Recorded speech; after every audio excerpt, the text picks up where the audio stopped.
जब भी हम बात करते हैं इंडिया की तो कहा जाता है कि ये जी चाणक्य के मानने वाले हैं, ये कौटिल्य के मानने वाले हैं। काश के हम भी चाणक्य को मानने वाले होते। चाणक्य एक बहुत अजीम आदमी था जी। वो टैक्सला की यूनिवर्सिटी से ना सिर्फ पढ़ा था बल्कि वहां उसने पढ़ाया भी था। ऐसा आलतू फालतू आदमी नहीं था। हम ऐसी अब के जी वो चूंकि मुसलमान नहीं था तो हमें बड़ी तकलीफ है। असी तो सिर्फ मुसलमानों को मानना है ना जी पाकिस्तान। किताब है, आपने देखी होगी, जी जी, पंजाब और बैरूनी हमला आवर। बिल्कुल। ये है प्रोफेसर अजीजुद्दीन अहमद की। जी बिल्कुल। तो इसमें तो सर बड़े खतरनाक और खौफनाक हकायक लिखे हुए हैं कि जो मुसलमान जो आते थे नॉर्थ से हमला करते थे इंडिया पे, वो तो बहुत जुल्म सितम करते थे। लेकिन हमारी किताबें आज कहती हैं कि जी ये सारे हमारे हीरो थे, महमूद गजनवी भी, नादिर शाह, अहमद शाह अब्दाली, गौरी, अमीर तैमूर। इस्लाम आने से पहले जितने भी लोग यहाँ पर हैं, हमारे आबा अजदाद या जो भी, सब वो हिंदू थे? नहीं, देखिए, हम कन्वर्टेड मुसलमान हैं, इसमें कोई दो राय नहीं।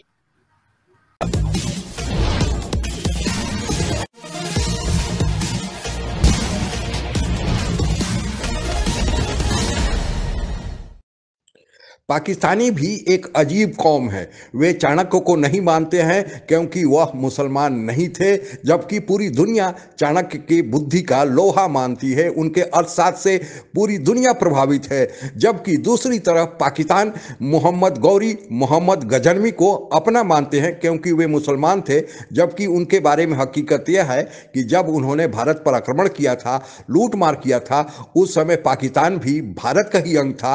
तब तो पाकिस्तान के लिए वे भी आक्रमणकारी हुए, लेकिन मुसलमान होने के नाते वे उनको अपना आदर्श मानते हैं। इसी नकारात्मक मानसिकता को बयान करती पाक मीडिया की परिचर्चा आइए सुनते हैं। जब भी हम बात करते हैं इंडिया की तो कहा जाता है कि ये जी चाणक्य के मानने वाले हैं, ये कौटिल्य के मानने वाले हैं। काश के हम भी चाणक्य को मानने वाले होते। चाणक्य एक बहुत अजीम आदमी था जी। वो टैक्सला की यूनिवर्सिटी से ना सिर्फ पढ़ा था बल्कि वहां उसने पढ़ाया भी था। और वो एक इतना समझदार आदमी था जिसको जो एडमिनिस्ट्रेशन और सियासत की पेचीदगियां हैं उनका उसे हर बारीकी वो समझता था। और वो एक मतलब चंद्रगुप्त मौर्य का एडवाइजर था जी। तकरीबन 40 साल वो हुकूमत रही उस बादशाह की। वो भी बड़ा बादशाह था।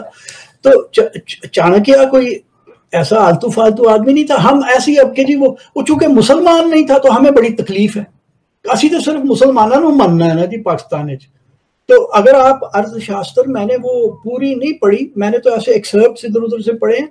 बंदे की इंटेलिजेंस पे आपको रश्क आता है कि वो क्या स्मार्ट आदमी था चाणक्य कौटिल्य जी। वेस्ट में भी उनको बहुत एडमायर किया जाता है, लेकिन हमारे यहाँ खासतौर पे जो उर्दू अखबारात हैं वो बहुत ही नेगेटिवली उनको देखते हैं। तो इंडिया में आपको पता है दिल्ली का जो डिप्लोमेटिक एरिया है उसको चाणक्यपुरी कहा जाता है। बिल्कुल जी, बिल्कुल। किताब है, आपने देखी होगी, जी जी, पंजाब और बैरूनी हमला आवर। बिल्कुल। ये है प्रोफेसर अजीजुद्दीन अहमद की। जी बिल्कुल। तो इसमें तो सर बड़े खतरनाक और खौफनाक हकायक लिखे हुए हैं कि जो मुसलमान जो आते थे नॉर्थ से हमला करते थे इंडिया पे, वो तो बहुत जुल्म सितम करते थे। लेकिन हमारी किताबें आज कहती हैं कि जी ये सारे हमारे हीरो थे, महमूद गजनवी भी, नादिर शाह, अहमद शाह अब्दाली, गौरी, अमीर तैमूर। और अभी आप देखिए ना, वो सैफ अली खान ने अपने बच्चे का नाम तैमूर रखा। तो तैमूर तो वो नहीं था जिसने वो क्या सरों के मीनार बनाए थे? जी, सरों के ढेर लगाते थे, बिल्कुल। देखिए, तैमूर, पता नहीं मुझे क्या लफ्ज उसके लिए इस्तेमाल करना चाहिए। लाहौर में रेप का बाजार गर्म किया, दिल्ली में किया, हजारों तो कम है, लाखों लोग मार दिए जी शहरों के अंदर। और मुसलमान तो लंबे पहुंचा, वहां पे सैयदों की सरदारी थी, उनको वरगला के बाहर निकाला और मार दिए सारे के सारे। 20,000 बंदे वहां मार दिए। और बगले में जाता था कि मैं इस्लाम की खिदमत कर रहा हूं। वो सुल्तान बेयजीद, उस्मानिया सल्तनत का जो बादशाह था, उसको इतना बेइज्जत किया, उसको पिंजरे में ले लेके साथ फिरा। तो ये कौन सी इस्लाम की खिदमत हो रही थी? या महमूद गजनवी कौन सी इस्लाम लूट मार कर रहे थे सारे? हमारे यहाँ पंजाबी में कहते हैं खादा पीता लाहेदा रहंदा अहमद शाहेदा, कि वो आता था हर कुछ ले जाता था, भांडे टींडे चुक के ला जाता सी पंजाब से। तो ये तैमूर तो जो है अपने आप को सैफुल इस्लाम कहता था। और मेरा ख्याल है उस वक्त तक के जो हुक्मरान थे उनमें he was the greatest killer of humanity. He was the greatest killer and rapist. तो फिर हमारे यहाँ सर क्यों नहीं लोगों को पता फैक्ट्स का? तो हमने तो कई मिसाइलों के नाम भी इनके नाम में पे रख दिए हैं, कोई गजनवी है, कोई अब्दाली है, कोई गौरी है। सर वो मसला ये है ना कि वो बदनसीबी से मुसलमान है। इस्लाम आने से पहले जितने भी लोग यहाँ पर हैं, हमारे आबा अजदाद या जो भी, सब हिंदू थे? नहीं, देखिए हम कन्वर्टेड मुसलमान हैं, इसमें कोई दो राय नहीं। हम जो है हिंदुस्तान पाकिस्तान के जो लोग हैं वो कन्वर्टेड मुसलमान हैं। यहाँ जो लोग अरब लोग आए थे जिन्होंने हिंदुस्तान पाकिस्तान मुत्तहिदा हिंदुस्तान को फतह किया था, वो लोग आए और वापस चले गए। उन्होंने यहाँ आबादी तो की नहीं, लेकिन उनकी वजह से जो लोग मुसलमान हुए वो हम कन्वर्टेड मुसलमान। हम ये नहीं कह सकते कि हमारे आबा अजदाद या हमारा शिजरा जो है नबी पाक सल्लल्लाहु अलैहि वसल्लम से मिलता है या किसी सहाबी से मिलता है। अगर कुछ लोगों के पास शिजरे हैं तो वो ऑथेंटिक भी हो सकते हैं, गैर ऑथेंटिक भी हो सकते हैं, लेकिन इसमें कोई दो राय नहीं है कि हिंदुस्तान पाकिस्तान के जो मुसलमान हैं वो कन्वर्टेड मुसलमान हैं। लेकिन आपने वो मुझे 72 हूरों वाली बात नहीं बताई कि वो 72 हूरों का जो बताया गया है मर्दों के लिए वो क्या है? क्या वो अय्याशी नहीं है? वहां पे और तो कुछ नहीं बताया कि ना शॉपिंग मॉल है ना लाइब्रेरी है। औरतों के लिए क्या है? फॉर एग्जाम्पल मैं बहुत अच्छे काम करती हूँ, सारे इस्लाम के रूल फॉलो करती हूँ, मैं जन्नत में जाऊंगी, मुझे वहां क्या मिलेगा? आप जन्नत में उन 72 हूरों की सरदार होंगी और तो जो शोहर आपकी जिंदगी में थे वही शोहर आपके वहां पे रहेंगे। भारतीय अपने प्रतिभा के बल पर, अपने कौशल के बल पर बड़े बड़े पदों पर बैठे हुए हैं और वे भारत का नाम रोशन कर रहे हैं। इन लोगों के बारे में आप लोगों को जानकारी किसी न किसी माध्यम से मिलती रही होगी। चलिए आज इतिहास में पीछे झांक कर देखें कि भारत का मानव सभ्यता के विकास में, कल्याण में क्या योगदान रहा है। शिक्षा के क्षेत्र में सबसे ज़्यादा भारत का योगदान रहा है, इसलिए भारत को विश्व गुरु भी कहा जाता है। और जो दुनिया में सबसे पहले यूनिवर्सिटी बनी वह भारत में ही 700 BC में तक्षशिला यूनिवर्सिटी बनाई गई थी। उसमें 10,000 छात्रों को पढ़ने की व्यवस्था थी और उन लोगों को पढ़ाने के लिए 200 शिक्षक नियुक्त किए गए थे। इसके बाद दुनिया में दूसरी बड़ी यूनिवर्सिटी जो बनी वह भी भारत में ही बनी और उसका नाम नालंदा यूनिवर्सिटी कहा जाता है। इसके अलावा भारत में जो वेद, पुराण, संहिता, महाभारत, रामायण, गीता आदि का जो हमारे ऋषि मुनियों ने इस देश को दिया और जिसके आधार पर आज पूरी मानव सभ्यता का विकास टिका हुआ है, इसमें सूत्र मिले हुए हैं कि कैसे मानव सभ्यता अपने को बचा कर रख सकती है। और इसके अलावा भी विज्ञान के सूत्र भी इसमें छिपे हुए हैं, वह भी भारतीयों की ही देन है।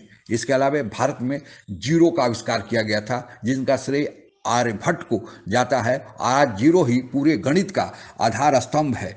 इसके अलावा भारत में भास्कराचार्य नामक एक ऐसे खगोल शास्त्री हुए थे, उन्होंने यह बताया कि पृथ्वी के चक्कर लगाने में सूर्य का कितना समय लगता है और खगोल शास्त्र में उनके द्वारा यह गणना आज एक मील का पत्थर साबित होती है। उसी तरह लिप्रोसी की दवा का आविष्कार भी भारत में ही एक आयुर्वेदिक वैज्ञानिक जो आयुर्वेद के बहुत बड़े ज्ञाता थे, सुश्रुत नामक व्यक्ति ने किया था और वे सुश्रुत ने ही जो सुश्रुत संहिता लिखी थी उसी में लेप्रोसी की दवा का आविष्कार किया गया है।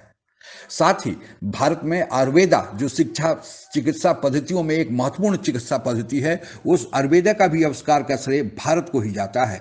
इसके अलावा भारत में 2 धर्म, जैन धर्म और बौद्ध धर्म भी भारत में ही उत्पन्न हुए, पैदा हुए। हालांकि हिंदू धर्म भी भारत का ही धर्म है, लेकिन चूंकि यह सनातन धर्म है, इसके शुरुआत का पता नहीं है, इसलिए इसको भारत के खाते में नहीं जोड़ा जाता, लेकिन यह भी धर्म भारत का ही धर्म है। इसके अलावा भारत में कट्रैक्ट सर्जरी का भी आविष्कार, मोतियाबिंद के किस प्रकार का सर्जरी किया जाएगा, उपचार किया जाएगा, उसका भी आविष्कार भारत में हुआ था। भारत के ही एक वैज्ञानिक सर जगदीश चंद्र बसु ने यह आविष्कार किया था कि एक मशीन द्वारा कैसे वनस्पतियों में, पेड़ पौधों में जो विकास होता है, जो बढ़ोतरी होती है, कैसे उसको नापा जाएगा। यह भारत के लिए एक बड़ी अनमोल देन है।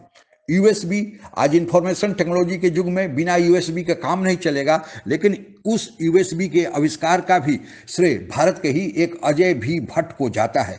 पेंटियम चिप का भी आविष्कार भारत के ही खाते में जाता है और विनोद भी धाम उसके आविष्कारकर्ता माने जाते हैं। इस प्रकार कई क्षेत्रों में भारत का योगदान पहले भी रहा है और आज भी उसी तरह भारतीय अपने प्रतिभा के बल पर, अपने कौशल के बल पर दुनिया में छाए हुए हैं। यह हमारे लिए गौरव की बात है। आज के लिए बस इतना ही। जय हिंद। आप अगर हमसे जुड़ा रहना चाहते हैं तो कृपया मेरे चैनल को सब्सक्राइब करें तथा बेल आइकन भी दबा दें ताकि नई वीडियो की जानकारी तुरंत आप तक पहुंच जाए। धन्यवाद। जय।